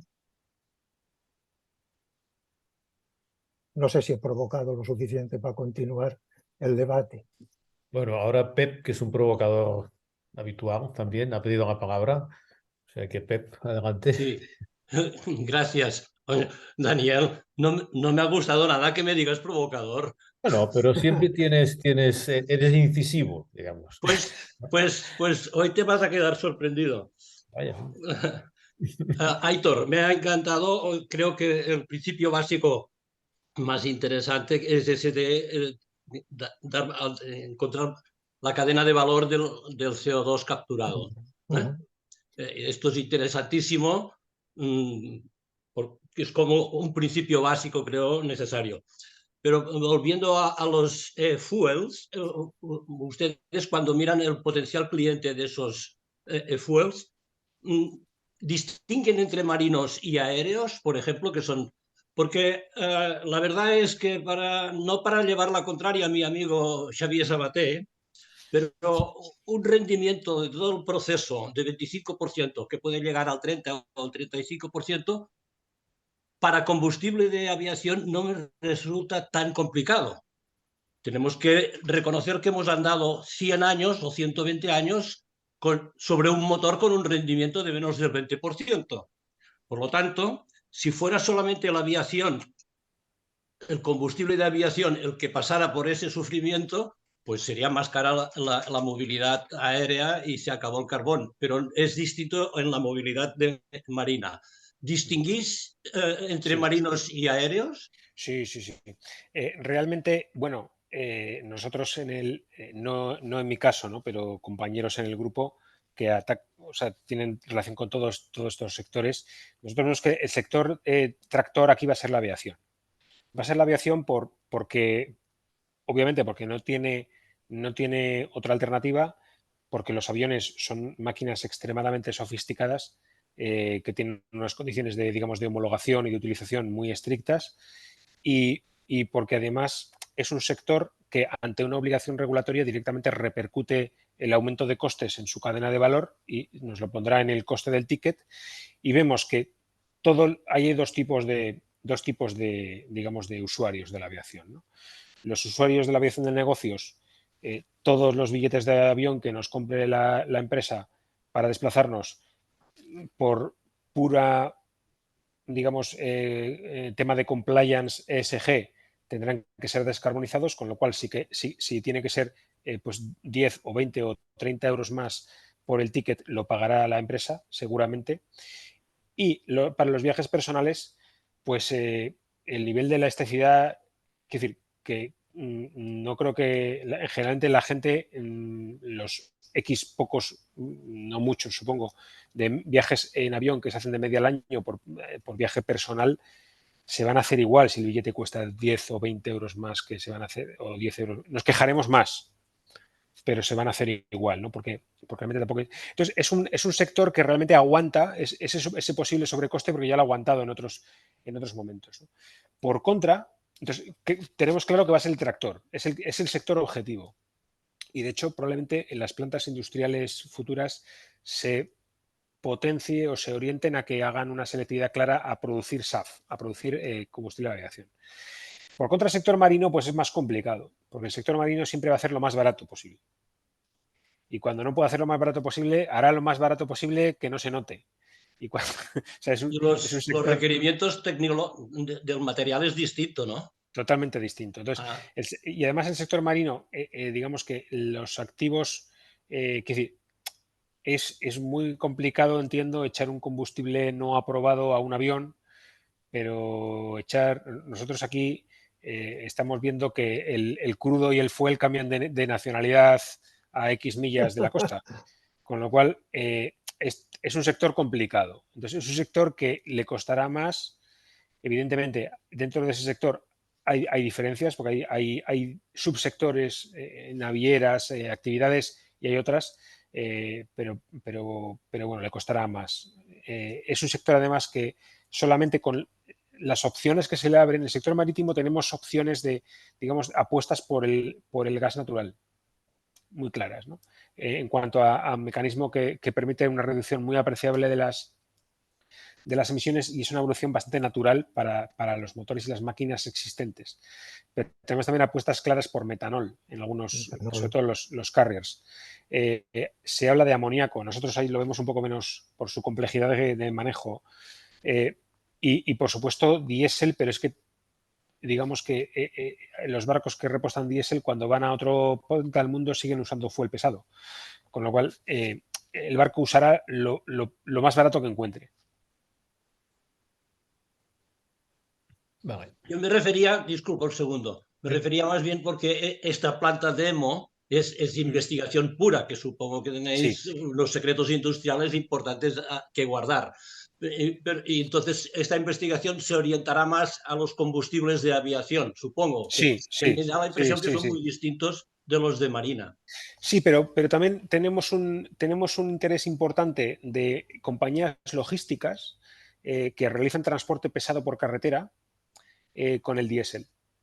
Porque, por ejemplo, las compañías de automoción europeas, grandísimos grupos europeos con fábricas en España y toda Europa, están apostando por la electrificación del transporte pesado. O sea, del ligero, perdón. Entonces, los coches van a ser, de una forma muy importante, van a ser eléctricos en el futuro, ¿no? Pero estas empresas que se están descarbonizando, su logística, y entonces todos los aprovisionamientos, las materias primas, las piezas, el llevar los coches de la planta a cada uno de los países, todo eso, a día de hoy, lo están visualizando con vehículos diésel, que son los que tienen ahora, pero usando combustibles bio o sintéticos. Entonces, ese camión que, por ejemplo, que lleva los SEAT de Martorell a Dinamarca, a lo mejor algún día es eléctrico o de hidrógeno, pero es mucho más probable que siga siendo de diésel y use un diésel bio o sintético. Y claro, y la compañía, el SEAT o el Volkswagen, obliga a decir, oye, yo si me descarbonizo en toda mi cadena. Con lo cual, mi coche, ¿vale? De una forma, mi fábrica, pues pondremos paneles, y mi logística, ahí pongo unas exigencias que van a obligar a... Entonces, sí que tenemos... es que nos vienen, digamos, clientes, posibles clientes muy interesados en hacer pruebas. Y yo te diría que aunque la regulación obliga al marino, vemos más interés en el transporte pesado por carretera. Ana. Sí, he visto que no había otras manos y me he atrevido a volver a preguntar. Te quería consultar en la comparativa sobre la captura y el secuestro de carbono en la parte bio comparado con la captura de carbono en la parte industrial, ¿no? En los primeros diapos que has pasado, has puesto como barrera del recurso bio la limitación de la fuente, ¿no? Como el CO2 es infinito o casi infinito, en cambio los recursos bio son finitos. Lo que me gustaría entender, ¿no? es las políticas que se están siguiendo en la compañía, cómo valoran este tema de la obtención del carbono biológico, porque quizás sí que es limitado, pero la verdad es que hay cantidades ingentes de fuentes de carbono que no se están sacando ni del bosque, ni del campo, ni de los residuos agrarios, ni ganaderos. Entonces, cuando se hacen las cuentas, se contempla la obtención y la captura y la recogida de todo esto. Una solución de estas, ¿crees que tendría que integrar también esta cadena logística de obtención de este producto bio? ¿Está por ahí la cosa? Sí, se están desarrollando. Bueno, no te puedo decir una respuesta simple, pero te cuento un poquito lo que estamos haciendo nosotros y lo que vemos nosotros en el sector, ¿vale? Hay dos fuentes digamos, de carbono biológico que se pueden utilizar. Una estaría ligada a los residuos y otra estaría ligada a la biomasa, ¿vale? Entonces la biomasa entraríamos en lo vegetal, agrícola, ganadero, etcétera, etcétera. Entonces, en los residuos, la ventaja que tenemos es que, en principio, en el mundo civilizado, y bueno, vamos a hablar de Europa Occidental, la recogida y la gestión de los residuos es relativamente profesionalizada y centralizada. Hay una serie de actores con competencias normativas para la gestión de los residuos, con lo cual digamos que hay una forma ordenada de poder, por la que se gestiona ese residuo, que a lo mejor luego es para llevarlo a un vertedero o para llevarlo a quemar a una incineradora, ¿no? Pero digamos que eso está gestionado, entonces se genera volumen.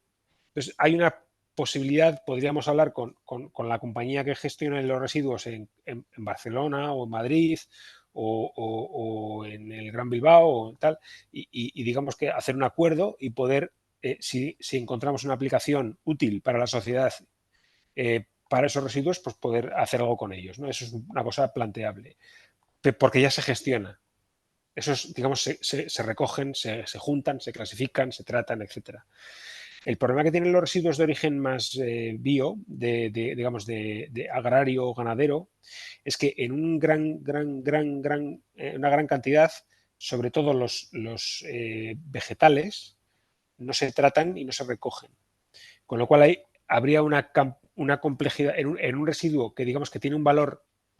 De hecho, el residuo urbano, la basura que echamos a nuestro cubo de la basura de nuestra ciudad, se recoge no porque tenga valor, se recoge porque hay que recogerla, porque no se podría acumular indefinidamente, ¿no? Pero claro, el coste que supone y la complejidad logística de establecer una cadena de suministro y de recolección para todo ese material hace que, salvo que se establezcan flujos concentrados de alguna forma, como puede ser el orujo de las uvas en las regiones vinícolas o el orujo de las aceitunas en las zonas que se hacen tal, o las ramas de las vides en las zonas que también hay, pues en La Rioja o en tal, que puede haber mucho. Salvo que existan grandes concentraciones, el coste afecta muy negativamente a cualquier posibilidad de explotación mínimamente económica, ¿vale? En el ámbito vegetal, en el ámbito de residuos ganaderos, sobre todo en granjas, sí que existe, o sea, todo eso va a acabar en biometano y se está desarrollando una cadena de valor para que todos los residuos, digamos, de purines o digamos, de granjas de todo tipo de animales que generan una serie de residuos, eso acabe convertido en biometano y eso en otros países europeos ya hay un desarrollo importante. No sé quién decía que estaba en Dinamarca, en esos países hay muchas plantas, y aquí lo veremos muy en breve, porque se está moviendo muchísimo en ganadería. En el ámbito vegetal, de residuos vegetales, es que el problema es económico. Pero también tiene mucho más valor este recurso, ¿sabes? Entonces, estás de alguna forma apostando por todo aquello que se está logísticamente concentrando, pero son los recursos residuos de menos valor. La mayor parte de los purines tienen poco valor, la parte de los residuos urbanos vienen demasiado mezclados y también tienen poco valor. En cambio, la parte toda esta de la biomasa, que tiene posibilidades de hacer mucha sustitución, ¿no? Y otros sistemas de captura de carbono y tal, pero necesitan esta inversión. Entonces, ¿quién se dedica a eso? Yo a ver, no soy experto en el tema, pero yo te diría que si hubiera, así como yo veo en el sector que se está estructurando cadenas digamos, de pequeñitas plantas de biometano que van a surgir como champiñones, ¿no?, por todo el territorio, haciéndose con los residuos de esas granjas de cerdos en los sitios que hay cerdos, o las vaquerías en tal, todo eso se está estructurando y va saliendo. Y entiendo que es porque hay una lógica económica que invita a que eso tiene una escalabilidad. Sin embargo, el tema de los recursos más, por ejemplo, de tipo vegetal, salvo lo que decía, los residuos de la uva, los residuos de la aceituna, todos esos que digamos que se generan de una forma masiva y con una fuente concentrada, o sea, es decir, salen de una planta que está haciendo todo este prensado o la bodega de turno, no está ocurriendo. Y entonces yo por lo que yo, sin ser experto, lo que he oído es que es un tema digamos, de la complejidad económica, logística de montar una cadena de valor con ello. Sí, ya lo sé, ya. Francesc, tienes la palabra pedida hace un rato. Gracias. Hola. Sobre el tema de costos y viendo las curvas de sensibilidad y relacionado con el agua, que también es un problema, la pregunta es, ¿qué sensibilidad en la producción del hidrógeno habrá si el agua no es reciclada y es agua de mar y la desalinizamos? ¿Penaliza mucho o no? Porque claro, vosotros aquí tenéis el mar delante, ¿no? ¿No os habéis planteado hacerlo con agua de mar porque es económicamente el OPEX penaliza mucho?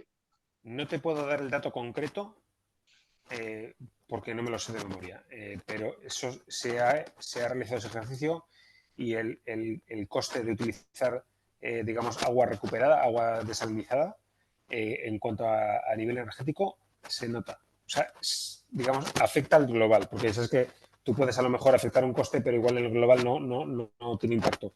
El coste tendría impacto, se notaba. Entonces, utilizar agua desalinizada, que ya digamos conlleva un consumo energético, estamos al final añadiendo más consumo energético por unidad de agua puesta en el proceso. Otra cosa es que a lo mejor para ciertas aplicaciones del agua nos valdría un agua, digamos, de un grado menor, ¿no? Por ejemplo, porque a día de hoy un electrolizador, 2/3 de los que se están montando en Europa, 2/3 del consumo de agua es refrigeración. Eso tiene un potencial de mejora y eficiencia evidente. ¿Por qué hacen eso? Pues porque los tecnólogos que están desarrollando los electrolizadores se están enfocando, y bueno, yo entiendo que como criterio, en resolver otros problemas técnicos antes de cómo reducir ese agua, porque la verdad es que muchos tecnólogos de estos que están en países del norte de Europa o en China, están en zonas que el agua no es un problema, ¿no? Entonces, el agua de refrigeración ya lo arreglaremos, ¿no? Es como... pero bueno, hay potencial. Pero bueno, yo, por los ejercicios que hicimos nosotros, desalar agua para hidrogenarla, o sea, para electrolizarla posteriormente, parece un ejercicio complicado.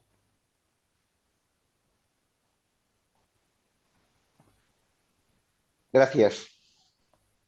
Muy rápido. ¿Tienes el ratio de toneladas de agua por tonelada de combustible en esa planta piloto? No, pero déjame hacer un número De rápido. agua, no de Sí. refrigeración, sino de agua hidrolizada. Sí, pero espera que voy a hacer un número rápido o sea, 10 toneladas al día de 8, a ver, saco la calculadora. Si esto consume aproximadamente 8 toneladas al día de agua por 365, no, perdón, 3.000 toneladas al año de hidrógeno. Y entonces, por cada tonelada de hidrógeno, gasto saco 2 toneladas de hidrógeno por 18 toneladas de agua, o sea, 1 por 9. Entonces, esto lo multiplico por 9, entonces tengo 26.000 toneladas de agua al año que voy a consumir y voy a producir 2.000 y pico toneladas de producto, con lo cual tengo 1 a 10. Ahora que lo has dicho, me acuerdo que sí, es realmente 1 por 9, es el cálculo teórico. Sí, aproximadamente. Gracias. Bueno, pues nada que un boli y un papel no arregle.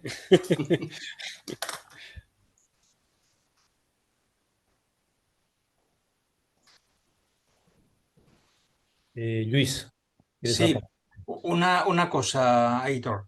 Ahora con la reforma del comercio de los derechos de emisión se está poniendo en marcha, como sabes, y que va a incluir la aviación, cosa que hasta ahora estaba de alguna manera exenta. Sí. ¿Cómo crees que esos cargos que pues en breve van a por emisiones o por derechos de emisión que van a tener que va a tener la aviación, cómo puede afectar a la implantación o a un desarrollo más rápido de esos combustibles que son sustitutivos de los actuales y por tanto bastante menos emisores? Vale, yo te doy mi opinión. Yo creo que no va a tener impacto a corto y va a tener mucho impacto a largo. ¿Por qué? Porque realmente a corto plazo no hay combustible descarbonizado para comprar. Quiero decir, hay un mandato regulatorio en el año 2030, pero los que estamos produciendo lucharemos por intentar sacar algo y las compañías lucharán por intentar comprarlo. Pero mi previsión es que probablemente haya un mercado con escasez de oferta. Con lo cual, pues cuando hay escasez de oferta, pues la aerolínea que quiera tener su hoja de servicio de ESG y con los accionistas y los representantes más brillante, será la que más pague y se hará con ello. A largo plazo habrá más oferta y esa oferta dará que el coste, un aterrizaje del coste. En la medida que el coste empiece a ser razonable, eso hará que las aerolíneas no vayan a mínimo, no vayan a cumplimiento no normativo, sino que vayan a todo lo que su clientela soporte, ¿no? Entonces, probablemente se verá como un hecho positivo, decir, oye, no, es que yo me planto. De hecho, pasan algunas industrias de alto valor añadido, ¿no? Es decir, yo es que no voy a pagar, porque por mi decisión estratégica no voy a pagar compensaciones de carbono, porque nosotros no vamos a emitir. Entonces, si para eso hay que comprar más toneladas de un combustible más caro que es descarbonizado, pues las compramos, ¿no? Entonces, esa es un poco mi visión. A corto plazo no hay impacto porque no habrá muy poquito producto. Será más un tema de alianzas estratégicas y hacerse con él. Y a largo, o sea, 2030 habrá poco y en 2040-45 habrá mucho. Esa es un poco la previsión. Pero probablemente si hay alguna compañía que opta por esa política que tú planteabas de no querer pagar derechos de emisión y pagar, entre comillas, cualquier precio por el combustible, a lo mejor a la hora de la verdad tiene peores costes o mayores costes comprando este combustible a precios fuera de lo normal, ¿no? Que admitiendo Nosotros, derechos de emisión, que tampoco sabemos qué va a pasar con los derechos de emisión, porque hemos visto que también allí en el campo de los derechos de emisión ha habido bastante especulación, ¿eh? Y si no, mírate cómo han evolucionado los derechos de emisión desde el 2020 hasta ahora, ¿eh? Ha sido un tema de especulación financiera pura. Totalmente. Pero te cuento una cosa, mira, nosotros participamos en un convenio de colaboración que tiene el puerto de Ámsterdam y el puerto de Bilbao, que la semana que viene se va a ampliar para meter el puerto de Duisburgo en el Rin. Y el objetivo que tiene el puerto de Ámsterdam, o sea, nos han metido ahí porque quieren convertir el puerto de Ámsterdam en un hub importador de SAF, o sea, de combustible descarbonizado de aviación, y por la tubería que tienen directamente a Schiphol, al aeropuerto de Ámsterdam, descarbonizar completamente el aeropuerto de Ámsterdam en un plazo corto, lo más corto posible. Entonces, el puerto de Ámsterdam y diferentes actores que están allí están tanteando a gente como nosotros para hacerse con nuestra producción anticipadamente. Y ellos quieren convertir Schiphol en un foco de descarbonización. Sí. Muy bien, gracias. Vale, ¿alguna cosa más? Mariano, ¿quieres dar una pincelada final? No voy a hacer ninguna pincelada final porque me parece que el tema está muy centrado y está muy claro. Simplemente un poco, porque estamos en Barcelona, estamos en Cataluña y estoy seguro que os puede quedar un poco a los participantes cuando, o bueno, vuestra experiencia en el País Vasco con este apoyo institucional, digamos, que tenéis y la forma en que se está involucrando, digamos, el gobierno, las empresas. Haznos una pincelada de cómo el ecosistema, digamos, industrial con el que se relaciona, digamos, con el que se inserta la refinería funciona. O danos una gran pincelada, porque se nos van a poner los dientes largos. Aquí tenemos una colaboración pues muy intensa. El gobierno vasco, y yo te diría que incluso las fuerzas que no están en el gobierno vasco, pero que pueden ser de un perfil... O sea, aquí todo el mundo es pro industria. La industria es riqueza. Con lo cual, cuando vamos a nosotros, o sea, yo no digo Petronor, o sea, digo cualquier industria en general del País Vasco, cuando le va al gobierno vasco a decir que tiene una necesidad para mejorar su competitividad o asegurar su futuro, o sea, mensajes, ¿y tú qué necesitas? Hay un ejemplo que a mí me dejó increíble, me pareció increíble, que es que el gobierno vasco está promocionando plantas fotovoltaicas en Cataluña para darle energía más competitiva a Sidenor. Sidenor es un grupo siderúrgico cuya cabecera está aquí en el País Vasco. Y digamos, se meten a coinvertir, pero es que nosotros, si queremos hacer un parque fotovoltaico, eólico en el puerto de Bilbao, y es que el gobierno vasco se nos va a meter de accionista para ayudarnos. Está de accionista en esta planta. Es un... O sea, si nos retrasamos nos vienen a empujar. No sé cómo decirlo. Es una cosa... Yo sinceramente nos sentimos muy arropados en ese aspecto, ¿no? Si le pedimos una carta de apoyo para ir a Europa a pedir algo, vamos, está la carta mañana. Entonces, la diferencia es el concierto económico. Sí, bueno, aquí el tema es que si no entra dinero, estamos fastidiados, ¿no? Entonces, al final ellos ven que dicen, ¿cuál es la forma de asegurar que a medio o largo plazo entre dinero en recaudación fiscal? Pues que haya muchas empresas y sobre todo las empresas industriales que en general pagan buenos salarios y, digamos, son más competitivas, tal vez, ¿no? Que igual otras de otros perfiles y tal. Y decir, vamos, alfombra roja. Incluso decimos, oye, en Madrid no nos hacen caso. Que, pues no sé, ¿no? A nosotros nos pasa. Oye, que en Madrid no nos hacen caso. Y te dicen, oye, ¿dónde? Pues cuando tenga oportunidad de hablar en Madrid, no te preocupes, que, a ver, explícame por qué, tal, y sabes que tu argumento, a ver, tu argumento no es un argumento caprichoso, digo un argumento que genere tracción económica y valor añadido, ¿vale? O sea, no tiene que ser un argumento que evidentemente repercuta en, con las iteraciones necesarias, en bienestar social y riqueza económica, obviamente. No tiene que ser es decir, que el vecino de enfrente me está dando sombra.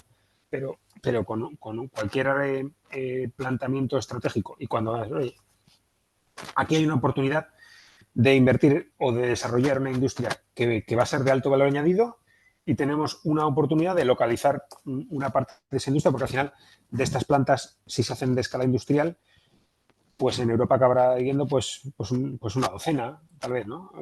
Una cosa así, ¿no?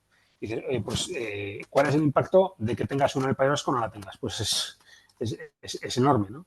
Y dice, bueno, pues ¿qué hace falta o qué hay que apoyar para intentar que aquí se desarrolle un poco el ecosistema y el elemento de atracción? Con el tema del hidrógeno lo vemos clarísimo. El tema del hidrógeno se han puesto detrás porque al final el tema del hidrógeno es un elemento que va a ser un factor, primero, de ayuda a la descarbonización de las grandes empresas y de los grandes emisores industriales, pero es que además lo que ahora mismo es una necesidad de descarbonizarnos a medio plazo va a acabar siendo una ventaja competitiva, porque el día que el holandés y el alemán estén descarbonizados y su acero y su cemento y su vidrio y su tal sean descarbonizados, automáticamente todo el de Volkswagen y todo el de BMW van a comprar, solo van a querer acero descarbonizado, con lo cual, como aquí me refiero a España, no tengamos acero descarbonizado, vamos a vender esto. Entonces, hoy es una apuesta. A lo mejor mañana es un pasa o no pasa. Y al final, y en ese día, si ese día te faltan 5 años, estás tarde ya. O sea, ese día tienes que tenerlo. Entonces, en ese aspecto también se han volcado, por ejemplo, en el desarrollo del ecosistema del hidrógeno, no pensando en, o sea, solamente desde un punto de vista de facilitemos un elemento de descarbonización que es importante para algunas industrias y puede ser, llegado al momento, puede ser un elemento clave. Con lo cual, juguémosla a tenerlo, por si acaso, ¿no? Muy bien. Gracias por la explicación, gracias por la sugerencia, Mariano, de esta explicación sobre la política industrial del gobierno vasco y el entorno en que se mueven estas iniciativas. Bueno, son casi las 11 de la noche, que es la hora que nos ponemos siempre como límite, ¿no? Yo no sé si alguien quiere decir alguna cosa más. Yo casi no invitaría, ¿no? Porque estaríamos aquí hasta mucho más tarde y algunos no habrán cenado, otros pues se tendrán que levantar temprano. Aitor, muchísimas gracias, ¿no? Mariano, lo mismo, ¿no? O sea, gracias por la sugerencia, por el contacto, por la generosidad de ponernos todo el grupo Repsol pues a nuestra disposición, ¿no? En ideas y en personas, ¿no? En fin, lo dejamos aquí, ¿no? Y hasta la próxima. Un placer, ¿eh? Un placer. Vale, pues... Muchas gracias, Aitor. Muy bien, sí. Muchas gracias. Muchas gracias. Buenas noches. Buenas noches. Pues buenas noches a todos. Buenas noches. Buenas Buenas noches. noches.